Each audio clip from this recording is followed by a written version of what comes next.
Donc maintenant, nous allons vous montrer comment nous installons notre fusible de tuyaux.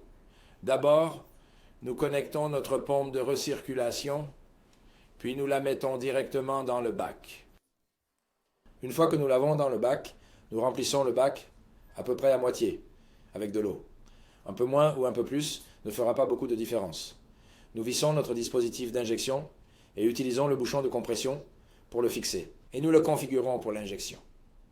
La prochaine étape est de travailler sur notre côté de retour. Donc, pour notre raccord de retour, nous vissons le tuyau, nous mettons notre prise d'injection qui va extraire l'eau du tuyau. Nous le reconnectons à un autre tuyau, le deuxième tuyau du kit, et le ramener au réservoir. Donc maintenant, nous avons créé une grande boucle. Ainsi, cela commence à envoyer l'eau là où nous avons notre manomètre, qui traverse tout le tuyau. Ressort du tuyau, passe par le dispositif de retour, qui a une valve, dans le tuyau, et ensuite de retour au réservoir. Donc, nous avons un cycle qui tourne en rond. Ce que nous vous montrons ici, c'est que le tuyau ne fuit pas pour l'instant. Il est réglé à environ 11 livres. Et maintenant, nous allons créer la fuite.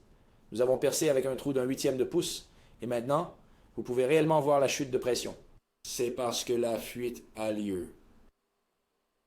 Une fois que nous voyons la pression chuter, nous allons remettre l'eau en circulation. Vous pouvez voir les vannes s'ouvrir et nous versons la partie A.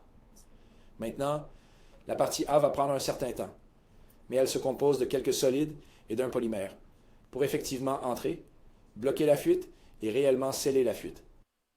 Cela prend du temps. Plus vous pouvez le faire fonctionner longtemps, mieux ce sera. Vous pouvez toujours mesurer la quantité d'eau perdue dans le seau pour voir si elle diminue. Si c'est le cas, il faut encore un peu plus de temps. Alors vous pouvez toujours faire un test de répression en fermant les deux vannes si vous le souhaitez, après avoir utilisé la partie A, juste pour confirmer que votre fuite est arrêtée. Et une fois que cela s'arrête, ce que nous allons faire, c'est verser notre partie B. La partie B va entrer et elle va durcir la partie A. Donc, avec la pompe toujours en marche, elle est encore en marche maintenant, nous la faisons recirculer et B vient de sceller la partie A. Et maintenant, notre fuite est réparée.